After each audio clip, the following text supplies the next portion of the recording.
Okay, yeah, we're live. Okay, thank you. So apologies it took so long. So the Standards Committee have deliberated in private session, and they have decided that their findings of facts are those facts which are set out in the Public Service Ombudsman for Wales report. What we would like to do is to invite Councillor Scott to make any specific representations that he does have in relation to breach of the code, but in particularly going through paragraph 7b, 1, 2 and 3 of the code separately. So paragraph 7b(1) is not to use or authorise others to use the resources of his authority imprudently. Secondly, in breach of the authority's requirements, and thirdly, unlawfully. So we would like to invite Councillor Scott to make specific representations as to those 3 limbs of that paragraph 7b. And then we'll invite the Ombudsman for any comments that they may have, and then we'll go back to Councillor Scott as to whether he has any final relevant representations. And I should add, at any stage, if any of the councillors wish to ask any questions, then they should use their hand icon. So Councillor Scott, can I revert back to you, please? Yes, thank you for that. Well, I wasn't expecting this one, but I'll endeavour to answer it to the best of my ability. 7b, not to use or authorise others to use the resources of his authority imprudently, in breach of his authority's requirements and unlawfully. Well, to be perfectly honest, as far as 3 goes, I've never had a parking ticket, and I was absolutely mortified when it came to my note under the Audit Wales report that I'd acted unlawfully. And as far as in breach of the authority's requirements, well, with regard to the matter of following the Audit Wales report, I self-referred myself to the Ombudsman under the Code of Conduct, and that was specifically to do with the hiring of the village hall, and also the invitation afforded to the planning consultant to attend that meeting. Now, I have mentioned earlier, there were 5 councillors there. It wasn't a clandestine thing, so maybe that can help. As far as, you know, the imprudent, well, I'm not quite sure what you mean there, but, you know,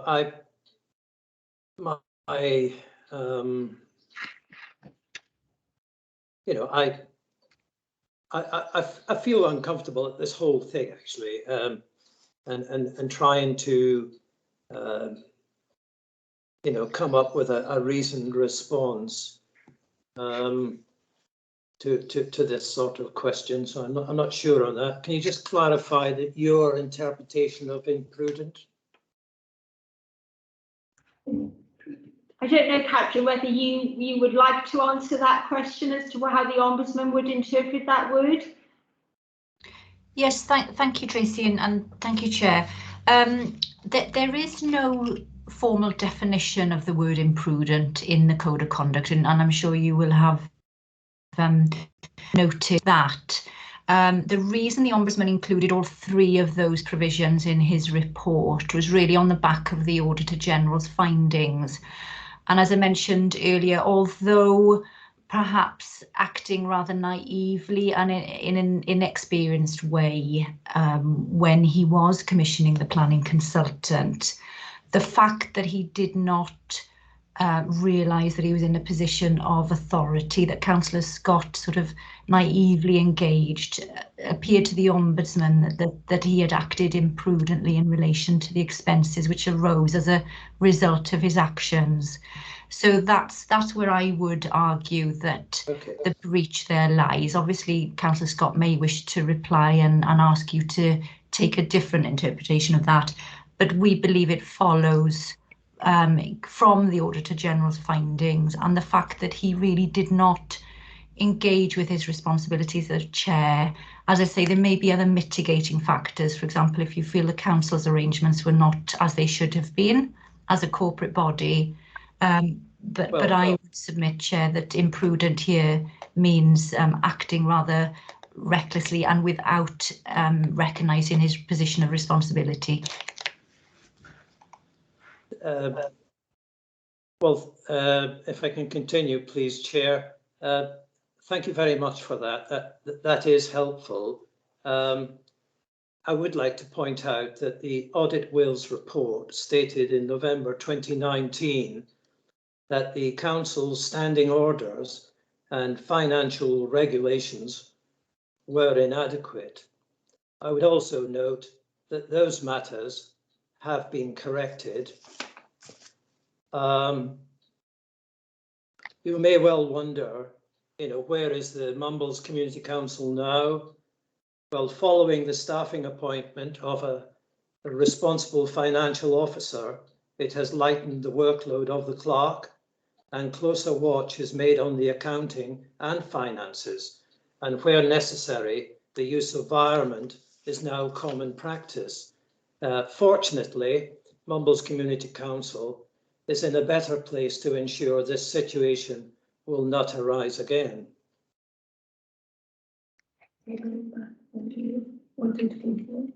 Okay, thank you, Councillor Scott. Catherine, is there anything else that the Ombudsman, again, I'm inviting you to comment or to make any representations in relation to breach? Is there anything further that you wish to add? Yes, thank you, Tracy. Just to clarify in relation to the other two provisions that you are considering, the breach in relation to acting not to use or authorise others to use the resources of the authority in breach of your authority's requirements.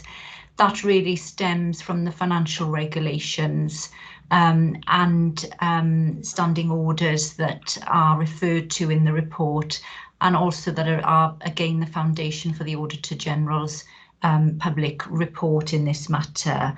And the Ombudsman considers that a breach there flows from that, given that the budgeting provisions were not followed, and also given that Councillor Scott had no personal authority or delegation, he was not capable of engaging or contracting on behalf of the council. Again, you may feel there are mitigating factors, but that's the reason for the referral of that particular breach for you. And then finally, the third possible breach, using the resources unlawfully. Again, that stems clearly, we believe, from the Auditor General's finding, which really had to follow from the fact that he said the accounts were not properly presented in that sense. And again, it's Councillor Scott's personal actions in that, in directly engaging the planning consultant without understanding his position of authority and his responsibilities as chair, having taken on that role. That's where that recommendation flows, Chair. Yeah. Well, thank you for that. In the Audit Wales report, they in quotes, they said there'd been spent over £21,000, and that were on planning matters, and that was between 2010 and 2019. Now, I can understand where, I'm in a difficult position to try and justify it. I'm not an accountant. Okay, I was the chair. I fully accepted the responsibilities. I did CDN planning prior to joining the Community Council. It didn't mean anything to me. There was a rolling programme as far as Mumbles Community Council were concerned. They would use CDN planning. They would pick up the phone. The clerk would pick up the phone and give them a ring and say, we want you to have a look at X, Y, and Z. Now, at this particular juncture in 2017, it's fair to say there was rather a lot going on. Now, that we had the Swansea Local Development Plan, we had the Tidal Lagoon, we had the Pier and Foreshore planning application, we had the Summerland Lane development, we had Higher Lane. There was an awful lot going on.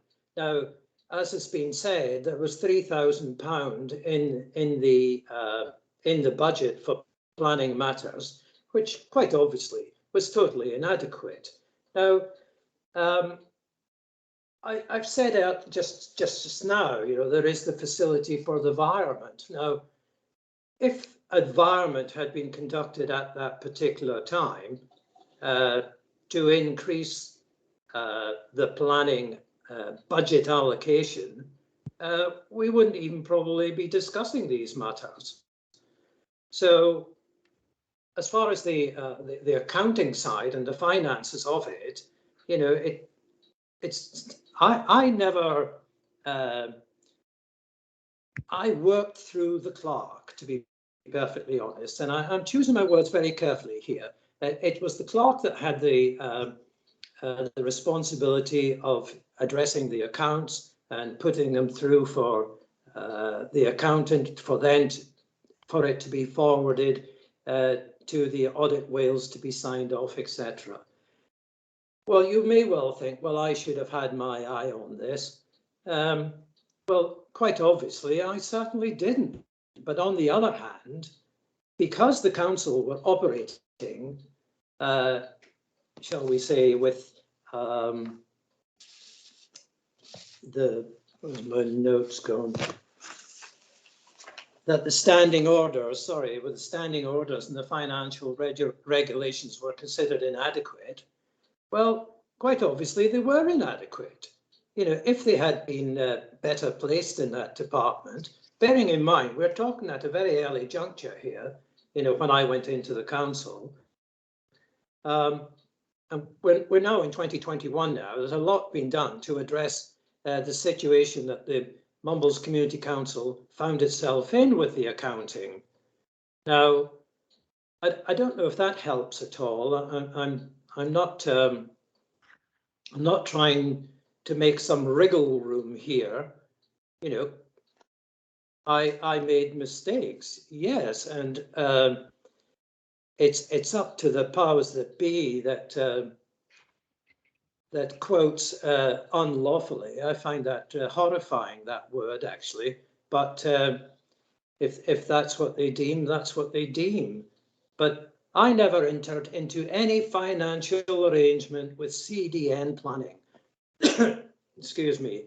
I categorically state that, and actually I spent a lot of time with the clerk. I had the greatest respect for the clerk. The clerk was very helpful, endeavouring to, shall we say, carry me through different aspects of the council, with it being such a new council. There were, I think it was about 15 new councillors or whatever that came on board at the time. And those councillors had great aspirations, and what a good thing to have. However, you know, they were somewhat impetuous in wanting to move onto other projects and try and improve in the different wards.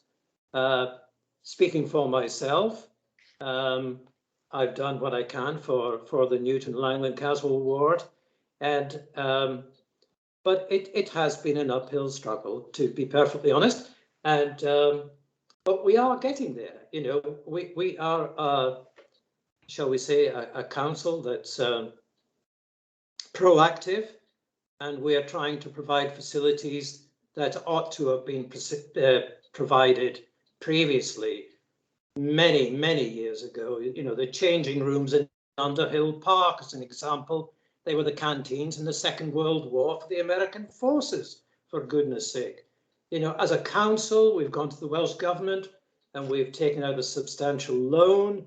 So, you know, the future in Underhill and the future in sporting facilities in the Mumbles is going to happen. Sadly, it didn't come from the City Council. We have had to pick up that mantle and drive it forward, just as a lot of other schemes that are going on.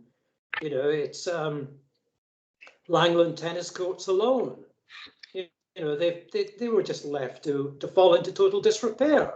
We've just spent, excuse me, £30,000 in providing a new wall there, which had been neglected for decades. You know, we've got 2 tennis courts now, up and running, fully developed. So we're, as a community council, we're in a good place. As far as I am, I don't know where I am at the moment, because I just have to wait and see what your decisions are. But I hope that sort of answers some of the questions. It may be a somewhat tenuous route, I accept that, but no, in your hands, Catherine. Thank you very much. Thank you.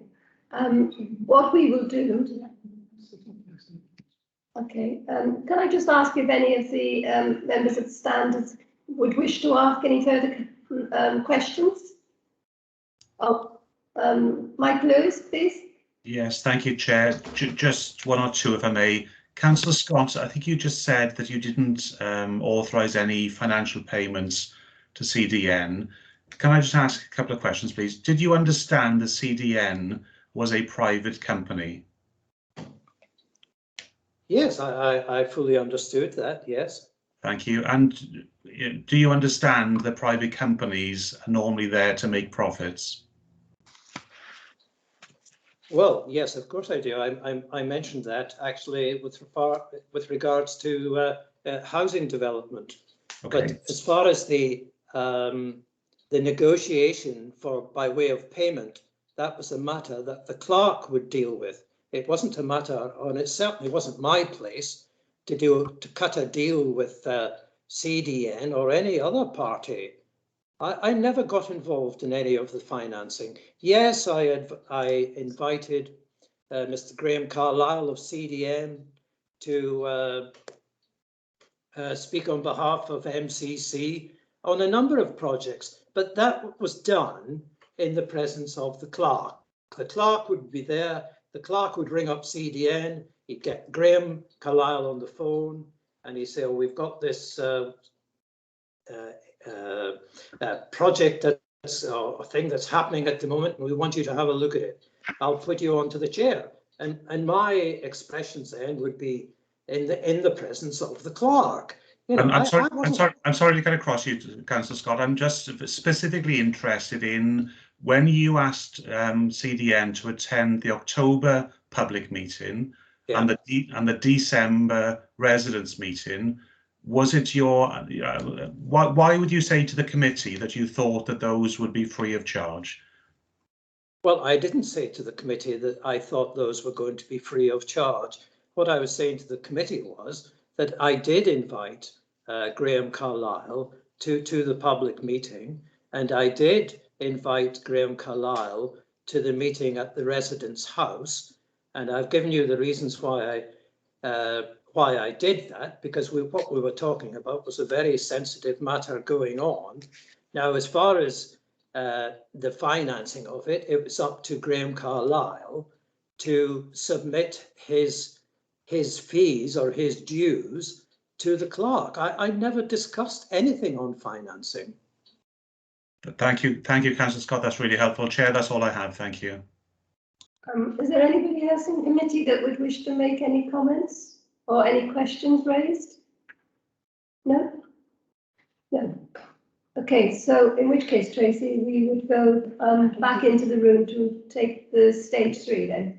Yeah. Stage 2, as to breaching the code, we'll now go back into private session. Private session. Okay, so I'm going to stop the recording and the live feed is going to end again.